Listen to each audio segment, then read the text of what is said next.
What happens when a beloved comedian walks onto a talk show stage and completely destroys the host with nothing but pure, unfiltered truth? Well, you're about to find out, because what went down between Joy Behar and Leanne Morgan on The View was absolutely brutal. Before we dive into this incredible story, make sure you hit that subscribe button and drop a comment below, because this is going to be wild. Joy Behar sat at the View table with that familiar smug expression, the one that said she owned the room and everyone in it. Her perfectly styled hair caught the studio lights as she shuffled through her notes, preparing for what she assumed would be another easy interview where she could flex her supposed comedic superiority.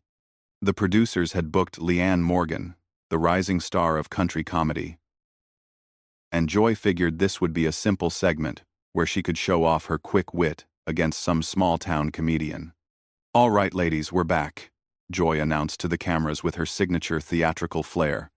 "I'm here with Leanne Morgan, who apparently thinks telling jokes about small-town life makes her the next big thing in comedy. Leanne, honey, tell our viewers what makes your little stories so special." The condescension dripped from every word. Joy's co-hosts shifted uncomfortably in their seats, sensing the tension that was already building. Leanne, dressed in a simple but elegant outfit that screamed authentic rather than manufactured, smiled politely, but her eyes showed she had already taken Joy's measure. "Well, Joy," Leanne began, in her warm Tennessee accent, "I reckon what makes my comedy special is that it comes from a real place. I talk about real life, real struggles, real people. Not everyone needs to put on airs or talk down to folks to get a laugh." Joy's smile faltered for just a moment before she recovered. "Oh, please. We all know real comedy requires intelligence and sophistication. I mean, anyone can tell stories about their hometown and get a few chuckles from people who don't know any better. You know what's funny to me, Joy?" Leanne leaned forward slightly, her tone still friendly, but with an edge that made the audience lean in. "I've been watching your show for years, and I keep waiting for you to say something genuinely funny instead of just mean-spirited." The studio audience fell silent. You could hear a pin drop as Joy's face flushed red. She had built her career on being the sharp-tongued veteran who could cut down anyone. But somehow this country comedian had just flipped the script in the most polite way possible. "Excuse me?" Joy's voice rose an octave. "I've been doing comedy longer than you've been alive, sweetie. Don't come onto my show and lecture me about what's funny." "Oh, honey." Leanne's voice remained calm and sweet. "I'm not lecturing you. I'm just observing. See, where I come from, we were taught that being mean isn't the same as being funny. But maybe that's just small-town values talking." Joy's hands clenched on the table. "Small-town values? You mean small-minded thinking. Real comedy challenges people. Makes them think. It's not all sunshine and rainbows like your little folksy routine." "You're absolutely right, Joy. Real comedy does challenge people." Leanne nodded thoughtfully. "When was the last time you told a joke that brought people together instead of tearing them down? When did you last make someone feel better about themselves instead of worse?" The question hung in the air like smoke. Joy opened her mouth to respond, but nothing came out. For the first time in decades, she was speechless. The woman who made her living with quick comebacks had been rendered mute by a simple, honest question from a comedian she had dismissed as beneath her notice. Whoopi Goldberg tried to jump in to save the segment. "Well, this is getting interesting. Let's talk about your tour, Leanne." But Joy wasn't done. Her ego couldn't let this slide. "Wait a minute. Are you seriously trying to school me on comedy? Do you have any idea who you're talking to? I've been on television longer than you've been telling jokes at church socials or wherever it is you perform." Leanne's smile never wavered. Church socials, comedy clubs, theaters, you name it. "The thing is, Joy, it doesn't matter where you perform or how long you've been doing it if you've forgotten why you started. Comedy is supposed to heal, not hurt." "Oh, spare me the after-school special philosophy," Joy snapped, her composure completely gone now. "Comedy is about truth. And the truth is that not everyone is cut out for this business. Some people should stick to their little local circuits instead of trying to play with the big girls. The audience was getting restless now, sensing the genuine hostility radiating from Joy. But Leanne just sat there, calm as a summer evening, letting Joy dig her own grave with every word. "Big girls?" Leanne repeated softly, and something shifted in her demeanor. The politeness was still there, but now it carried the weight of steel. "Joy, honey, let me tell you something about big girls. Big girls don't need to tear other people down to feel important. Big girls lift each other up." Joy scoffed. "Please, this isn't kindergarten. This is show business. If you can't handle a little criticism, maybe you should go back to whatever small-town comedy night you crawled out of." "Criticism?" Leanne tilted her head like she was genuinely confused. "Is that what you call this? Because where I'm from, we call it being ugly. For no good reason. But since you brought up criticism, let me offer you some." The audience perked up. Even the camera operators seemed to lean in closer. Joy's co-hosts exchanged worried glances, sensing that something explosive was about to happen. "Your whole career has been built on punching down," Leanne continued, her voice still gentle but her words hitting like precision strikes. "You make fun of people who can't fight back. You mock folks who don't have the platform to defend themselves, and you call it comedy. But real comedy. Joy, real comedy punches up. It takes aim at power, not at people just trying to make their way in the world." Joy's face was turning crimson. "How dare you come onto my show and psychoanalyze me? You don't know anything about my career or what I've accomplished." "Oh, I know plenty."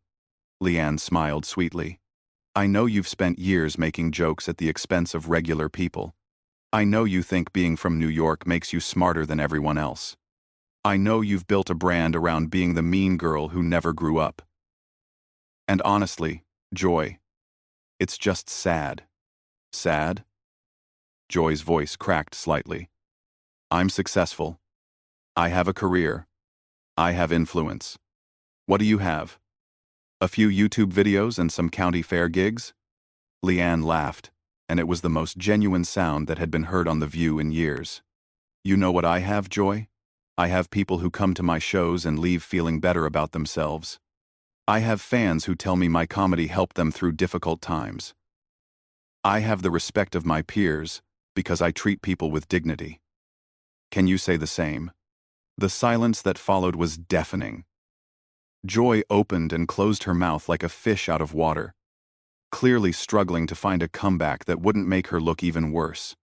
Sunny Hostin attempted damage control. "Well, different comedians have different styles." "Different styles?" Leanne interrupted gently, never taking her eyes off Joy. "Is cruelty a style now? Because that's all I've seen from Joy today. She invited me on this show, not to have a conversation, but to try to embarrass me. And the sad part is, she's only embarrassed herself." Joy finally found her voice, though it was shaking with rage. "You think you're so much better than me, with your folksy wisdom and your holier-than-thou attitude. Well, let me tell you something, sweetheart. This business will chew you up and spit you out. Nice girls finish last. Maybe." Leanne nodded thoughtfully.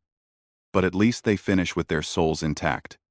Tell me, Joy, when you go home at night, are you proud of the person you've become? When you look in the mirror, do you like what you see?" The question hit Joy like a physical blow. Her composure completely crumbled, and for a moment, the mask slipped entirely. The audience could see past the bravado to the insecure, bitter woman underneath. "I don't have to listen to this," Joy stammered, her hands shaking as she fumbled with her notes. "This is my show. My show." "Actually," Leanne said quietly, "I think it's the audience's show. They're the ones who decide what's worth watching. And right now, they're watching you throw a tantrum because someone finally had the courage to tell you the truth." Joy looked around the table at her co-hosts, clearly expecting support, but found only uncomfortable silence. Whoopi was studying her hands, Sunny was looking at the ceiling, and the others were avoiding eye contact entirely. The realization that she was completely alone in this moment seemed to hit Joy like a truck. "You don't understand." Joy's voice was barely above a whisper now. "This is how this business works. You have to be tough. You have to fight for your place." "No, honey." Leanne's voice was gentle now, almost pitying. "You don't have to become a monster to succeed. You chose to become one. And the saddest part is, you've convinced yourself it was necessary when really, it was just easier than doing the hard work of being genuinely funny." The studio was so quiet you could hear the air conditioning humming. Joy stared at Leanne, with a mixture of hatred and something that looked disturbingly like recognition, as if she was seeing herself clearly for the first time in years. Joy's breathing became shallow and rapid. The recognition in her eyes quickly morphed back into fury as her defense mechanisms kicked in. She couldn't handle the mirror that Leanne was holding up to her, so she did what she always did when cornered. She attacked. "You know what?" Joy stood up abruptly, her chair scraping against the floor with an awful screech. "I've had enough of this sanctimonious garbage. You come on here acting like some kind of comedy saint, but you're nothing.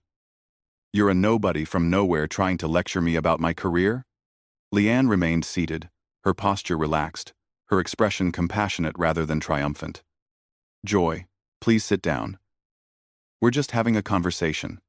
"No." Joy's voice echoed through the studio. "This isn't a conversation. This is an ambush. You came here with an agenda to make me look bad, and I won't stand for it." The audience was shifting uncomfortably in their seats. Some were pulling out their phones to record what was clearly becoming a historic meltdown. The producers in the control room were frantically trying to decide whether to cut to commercial or let this train wreck continue. "I didn't come here with any agenda except to talk about comedy," Leanne said softly. "But if you're feeling attacked, maybe you should ask yourself why that is. Sometimes when we hear the truth, it feels like an attack because we've been lying to ourselves for so long." "Stop it!" Joy slammed her hand on the table, making the coffee mugs jump. "Stop with your folksy psychology and your fake wisdom. You think you're so smart, so insightful. Well, here's some insight for you. This business is cutthroat. It's survival of the fittest. And the fittest isn't some small-town nobody who thinks she can waltz in here and lecture her betters." Whoopi finally tried to intervene. "Joy, maybe we should take a breath here." Joy whirled on her. "Don't you start too, Whoopi. I'm the one with the edge, the one who asks the tough questions, the one who isn't afraid to say what everyone else is thinking. Is that what you think you do?" Leanne's voice cut through Joy's rant like a knife through butter. "Because what I see is someone who mistakes cruelty for courage. Someone who confuses being mean with being smart. You don't ask tough questions, Joy. You just ask cruel ones. That's it." Joy's face was purple now, spittle flying as she spoke. "I don't have to take this from some amateur who probably learned comedy from watching sitcom reruns. You want to know what real comedy is? Real comedy is telling the truth, even when it hurts. And the truth is, you'll never be more than a novelty act. A cute little distraction for people who don't appreciate real talent." The silence that followed was different this time. It wasn't just uncomfortable, it was damning. Even Joy seemed to realize she had gone too far, but she was too deep in her rage to back down now. Leanne stood up slowly, her movement graceful and deliberate. When she spoke, her voice carried a sadness that somehow made her words even more devastating. "You know what, Joy? You're right about one thing. Comedy is about telling the truth, even when it hurts. So here's a truth for you. You're not the victim here. You're not the wronged party. You're just a bitter woman who has spent so many years tearing other people down that you've forgotten how to build anything up, including yourself." Joy opened her mouth to respond, but Leanne held up a gentle hand. "I came here today, excited to meet you. I grew up watching you, thinking you were this strong, funny woman who had made it in a tough business. But what I see now is someone who has let that business turn her into something ugly. And the saddest part is, you don't even see it. How dare you, Joy whispered. But there was no fire left in her voice. I dare because someone needs to. Your co-hosts won't tell you. Your producers won't tell you. Your audience deserves better than what you've become. But they keep watching out of habit. Not because you bring them joy. When was the last time you brought anyone joy? Joy. Joy. The question hung in the air like a death sentence. Joy looked around the studio, at the cameras, at the audience, at her co-hosts. And for the first time, she seemed to really see what everyone else was seeing. A broken, bitter woman who had traded her humanity for the illusion of power. I've been doing this for 30 years, Joy said weakly, as if the number itself was some kind of shield. And what do you have to show for it? Leanne asked gently. Really?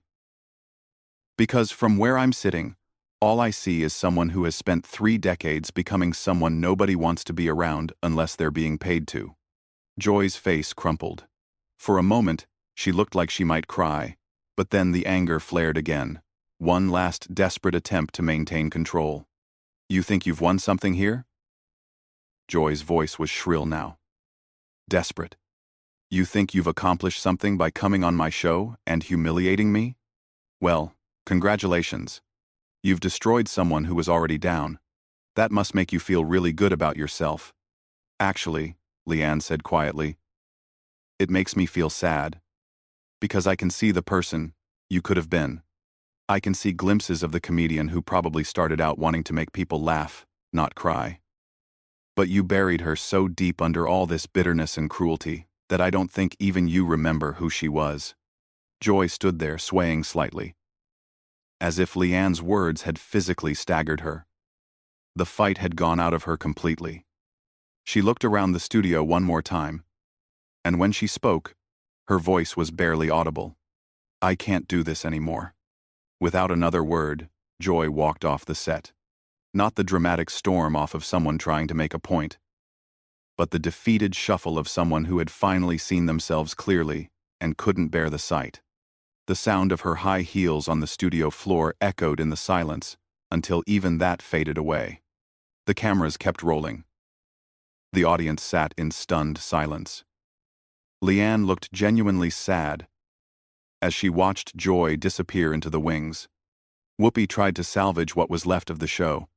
Well, that was certainly something. Leanne, thank you for being here today. Thank you for having me, Leanne replied. But her heart clearly wasn't in the pleasantries anymore. I hope Joy finds what she's looking for. As the show cut to commercial, the audience slowly began to process what they had just witnessed. They had come expecting light entertainment, and instead had seen the complete psychological deconstruction of a television personality who had spent decades hiding behind a mask of cynicism and cruelty. In the end, it wasn't anger or shouting that brought Joy Behar down. It was something far more powerful and far more devastating. It was the simple, unvarnished truth delivered with compassion by someone who refused to play the game by Joy's rules. And that's how a small-town comedian from Tennessee managed to do what no politician, no celebrity, no fellow comedian had ever managed to do. She held up a mirror and forced Joy Behar to see exactly who she had become. The image was so unbearable that Joy simply couldn't face it anymore.